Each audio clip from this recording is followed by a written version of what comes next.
বাংলাদেশের রাজনীতি মানেই প্রতীকের রাজনীতি। ধানের শীষ, নৌকা, লাঙল কিংবা দাড়িপাল্লা, এই প্রতীকগুলো যেন ভোটের রাজনীতির প্রাণ। নির্বাচনের তফসিল ঘোষণার আগেই প্রার্থীরা এখন থেকেই নিজ নিজ প্রতীকের পক্ষে মাঠে নেমেছেন। রাজনীতির এই ধারাবাহিকতায় কিভাবে এলো এসব প্রতীক, রাজনীতির ময়দানে এসব প্রতীকের গুরুত্ব কী, এসব বিষয় নিয়ে বিবিসি বাংলা একটি প্রতিবেদন প্রকাশ হয়। প্রতিবেদনের বিস্তারিত জানাচ্ছেন সাদিয়া সিদ্দিকা। ক্ষমতায় একবার গেলে ক্ষমতাটার কেউ ছাড়তে চায় না।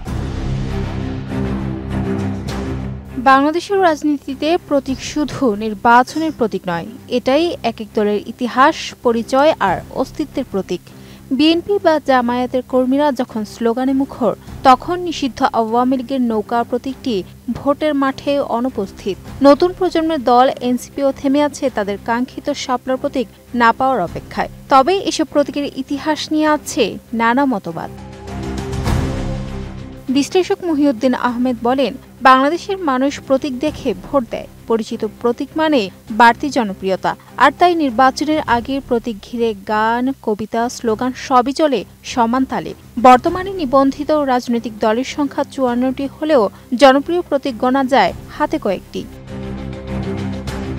বাংলাদেশের নির্বাচন ইতিহাসে ধানের শীষ প্রতীকের সূত্রপাত স্বাধীনতার আগে ১৯৭০ সালে মাওলানা ভাসানীর নেতৃত্বে ন্যাব এই প্রতীকে নির্বাচন করেছিল। পরে ১৯৭৮ সালে মাওলানা ভাসানীর অংশ বিএনপিতে যোগ দিলে ১৯৭৯ সালের নির্বাচনে ধানের শীষ হয় বিএনপির স্থায়ী প্রতীক। অন্যদিকে নৌকার প্রতীকের ইতিহাস আরও পুরনো। আমি বুঝি নির্মাণের শিল্প, সালাম স্টিল বোঝে ডিউরেবিলিটি। সালাম স্টিল, মোস্ট ডিউরেবল স্টিল।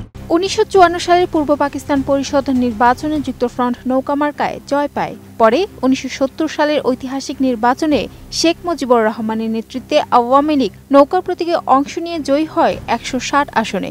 স্বাধীনতা পরবর্তী প্রতিটি নির্বাচনে নৌকাই ছিল আওয়ামী লীগের পরিচয়। তবে ২০২৪ সালের আন্দোলনের পর দলের কার্যক্রম স্থগিত হওয়ায় ইসির তালিকায় এখন নৌকা প্রতীকও স্থগিত।